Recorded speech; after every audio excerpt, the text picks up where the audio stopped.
Hello, and welcome to ELA Plus, your free supplemental guide to the English language arts. I'm your host, Brian E. Denton.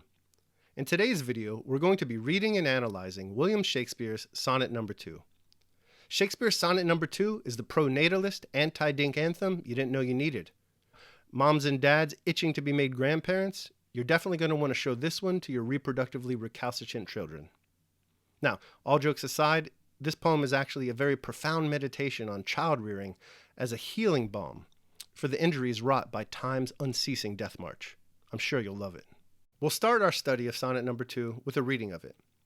After that, we'll review some of its archaic and obscure words, and then we'll follow that up with the simplified, modern, plain English articulation of the poem. After that, we'll discuss its couplet tie and where the poem fits into the cycle as a whole. Then we'll get into its poetics, and after that, we'll conclude with a review and some comprehension questions. And as always, I encourage you to answer these comprehension questions down in the comments below. Before we get started, I'd like to ask you to please consider liking this video and subscribing to the channel. Doing so is really going to help us build the channel and get more free English language arts content out there for you. So thanks in advance for that. As you may already know, we have a methodology for reading poetry here at the channel. And that methodology is first we read the poem to ourselves, and then we read the poem aloud. If you're interested in learning how to intelligently read poetry, we have a video lesson entitled How to Read a Poem, and I'm going to link to that down in the description, so be sure to check that out. Now, I'm already assuming that you've read the poem to yourself, so we can get right into reading it aloud. When 40 winters shall besiege thy brow and dig deep trenches in thy beauty's field, thy youth's proud livery, so gazed on now, will be a tottered weed of small worth held. Then being asked where all thy beauty lies, where all the treasure of thy lusty days, to say within thine own deep sunken eyes were an all-eating shame and thriftless praise. How much more praise deserved thy beauty's use, if thou couldst answer, this fair child of mine shall sum my count and make my old excuse, proving his beauty by succession thine.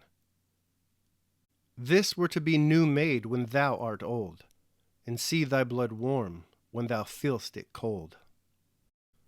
Okay, so now that we've read the poem aloud, let's look at some of the archaic words in the poem, and then follow up with the plain, modern English articulation of the poem. There are only two archaic words in Sonnet No. 2, livery in line 3, and lusty in line 6. A livery is, in this context, a servant's uniform. Pictured here, we have some servants' uniforms, liveries, from the Met's collection. Now keep in mind that these liveries are 18th century, early 19th century liveries, and they're Italian and not English, so they're going to be a little bit more flamboyant and loud than the English counterparts, but you get the basic idea. A livery is a uniform, generally a servant's uniform. The next archaic word is lusty. You're all certainly familiar with the word lust. It's one of the 7 deadly sins, and quite frankly, lust is probably still a live issue for many of us watching or recording this video. But this definition of lust, however, that is intense sexual desire or craving, is only one of the meanings that Shakespeare could be using in this poem. Remember that Shakespeare is a master of the double meaning in his poetry, the pun. The primary understanding of the word lusty in Sonnet No. 2, I think, is used to denote something spirited, gallant, joyous, or merry. Read the poem again. Both of these definitions, sexual craving on the one hand and joyous merriment on the other, both work within the context of the poem. And now that we've cleared up any confusion over the archaic language in this poem, we can now work towards developing a brief synopsis of the sonnet. Here's that synopsis broken down on a quatrain by quatrain basis. Quatrain 1. When you're 40 years old and age has wrinkled your once beautiful face, all your youthful beauty will be completely worthless. Ouch. Quatrain 2. If then asked, where is all your beauty gone? It would be a shame to have the only answer be, here, in my sunken eyes. Quatrain 3. A better answer would be, my beauty has been spent raising this beautiful child. Couplet. After all, reproduction reproduces one's beauty in another, more fresher form. So basically, what old William is doing here is having the speaker say to the young man, listen, you're going to get old one day. So you need to think real hard right now about 2 potential futures. In one future, you have a child. And in another future, you leave behind no issue. If you live that first life, the one where you die without a child, you will waste all your human capital by not investing it in the manufacture of another being. However, if you choose that second option, where you do have a kid, what's going to happen is you're going to be able to reproduce yourself for future generations. You're going to be able to preserve the beauty that you possess right now in your youth. As you probably have already gathered, in terms of where sonnet number 2 fits into the sonnet cycle as a whole, we're still in the young man sonnets in general, and in particular, we're in the procreation sonnets.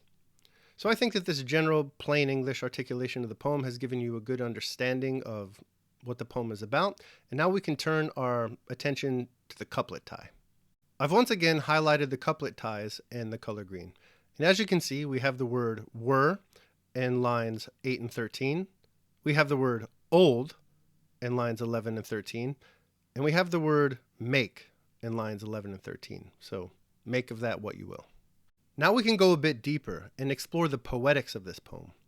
To do that, we'll first look at the metaphors that Shakespeare employs in the poem, and then we'll look at how this sonnet treats human psychology. I'd say that there are two major metaphors at work in this poem. What I find most interesting about Shakespeare's use of these metaphors is that though they're entirely different in terms of subject matter, he actually finds an ingenious way to combine the two of them. Those two metaphors are, of course, a crop of agriculture metaphors on the one hand, and a portfolio of commercial metaphors on the other. The speaker starts with nature metaphors, so let's start there too. In the first quatrain, we get these really evocative lines, these quite harrowing lines about 40 winters besieging brows and digging deep trenches into beauty's field. I mean, what he's talking about here is the aging process. What happens to the body as it ages? So, this is not an ARP member's favorite poem. Now, what also happens here, as the speaker concludes his cycle of nature metaphors, is that he tells the young man that his youthful uniform, his proud livery, will soon be reduced to tottered weed over time. Now, there's a lot going on in just these 4 short lines, so let's unpack it all. First, the nature metaphor is employed quite explicitly to explain to the young man that his youthful beauty is subject to the same processes of decomposition and decay that the natural world is subject to. So, just as winter will browbeat the landscape and, with its punishing cold, so too will it besiege his brow. Just as the natural landscape is subject to erosion, so too is his youthful human beauty subject to erosion. The deep trenches, these are wrinkles. Now, those are the first 2 lines of this quatrain. In my opinion, the most beautiful and sophisticated use of nature metaphors occurs in the 3rd and 4th lines. Here we read, "Thy youth's proud livery, so gazed on now, will be a tottered weed of small worth held." In the 3rd line, youth's proud livery, it seems like the speaker is taking us away from the nature metaphor. But, just like Michael Corleone, just when we thought we were out, we're pulled back in, when the speaker says that the proud livery will be reduced to tottered weed. The use of the word weed is important, I think, for at least 2 reasons. First, as I said, he's continuing with the nature metaphor. A weed, as you know, is an unwanted, unattractive, and undesirable plant. There's no octogenarians on the runway during Fashion Week, you know what I'm saying? Second, at first blush, the word weed might seem a little bit out of place here. What, after all, do weeds have to do with clothing, with livery? Considered closer, though, looked at a little bit deeper, I think that its usage reveals its genius. Shakespeare isn't just randomly continuing with the nature metaphor here. What he's doing is subtly reintroducing one of the major themes of the sonnet cycle as a whole, the theme of time.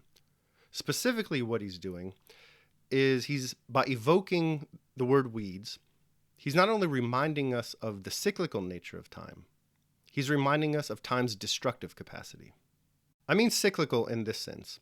Recall what has been reduced to tottered weed. It's the young man's once proud livery. Livery, as clothing, is taken from, among many other things, plant life, cotton. This plant life is taken from nature and transformed through textile production into clothing. But clothing degrades eventually, as time passes, until it resembles its original state, tottered weed, plant life. So it's like the speaker is saying to the young man, livery is from plant life, and to plant life it shall return. Further, this second quatrain starts to transition us to the use of commercial metaphor in this poem.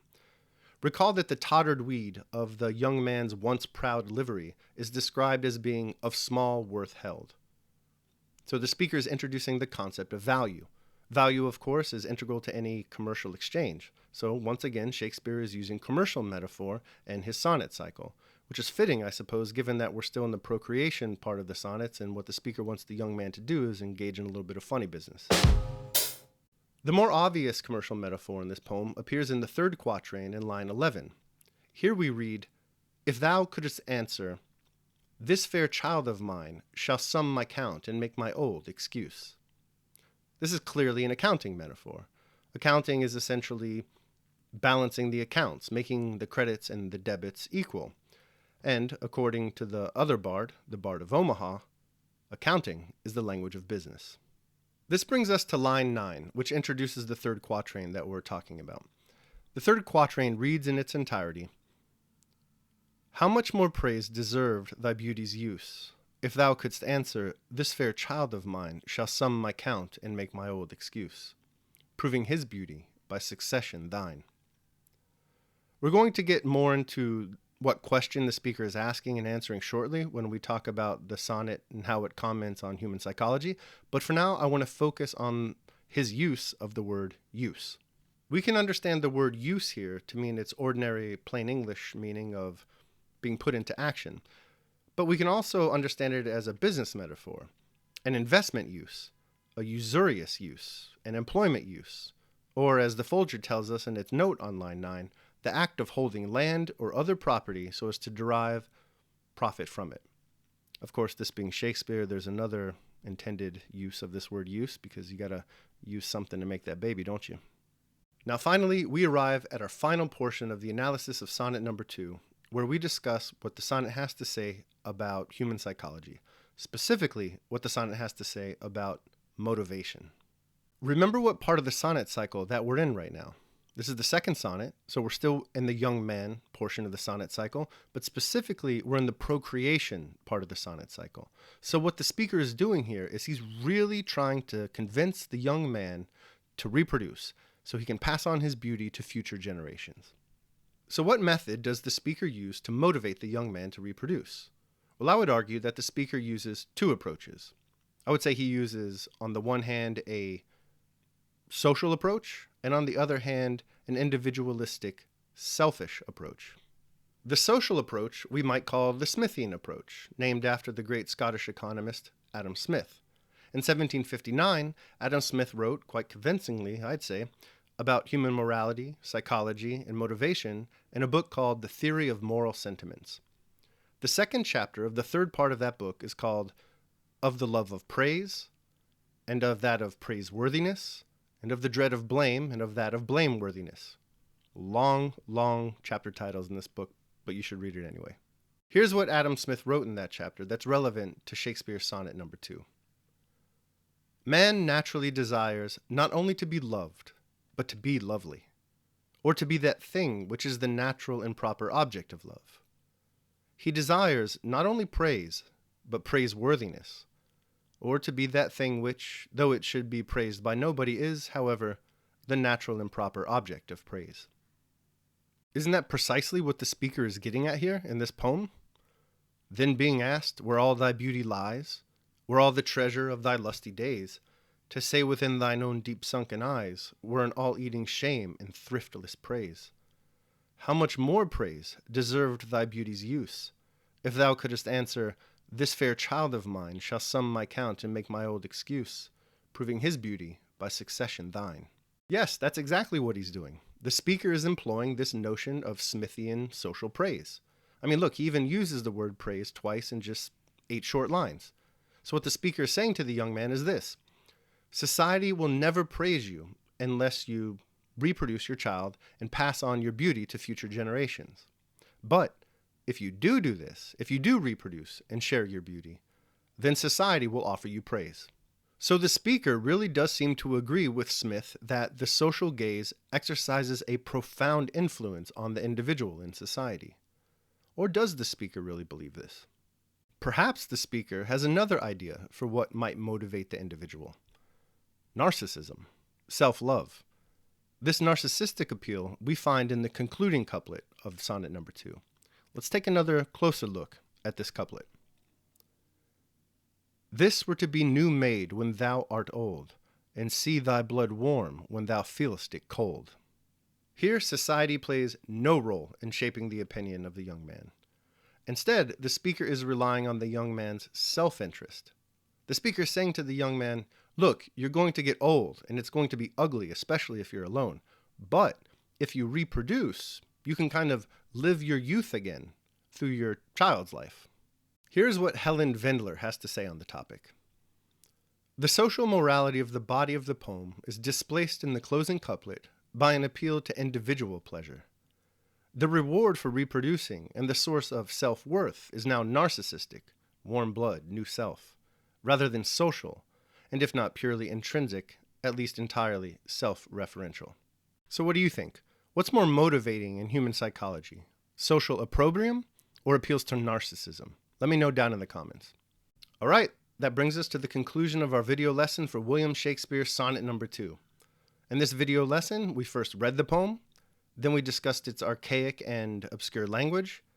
After that, we talked about its couplet tie, and then we placed it within its context in the larger sonnet cycle. Then we discussed its poetics. We talked about the two different metaphors found in the poem, the nature metaphor and the commercial metaphor. And then we also talked about what Sonnet number 2 has to say about human psychology. And so, as we always do, we're going to conclude with some comprehension questions. And I really do suggest that you write your answers to these comprehension questions down in the comments below, because doing so is going to help take this material and place it into your long-term memory. Question number 1. Who are the characters in Sonnet number 2? Question number 2. What is the speaker's major concern in this poem? Question 3. What are the two major metaphors used in this poem? Question 4. Do you agree with Helen Vendler that the poem speaks to human psychology, particularly human motivation? And number 5, what are your own thoughts on Sonnet number 2? This concludes our lesson on Shakespeare's Sonnet number 2. I hope you enjoyed it and learned something from it. If you did, please subscribe to the channel and like the video. Also consider sharing it with friends, fellow students, and your English teacher. If you have any questions about this video or other questions about your English language arts studies in school, please do not hesitate to ask down in the comments. I'm available, and I'll do my best to offer high-quality answers to anything you might want to know.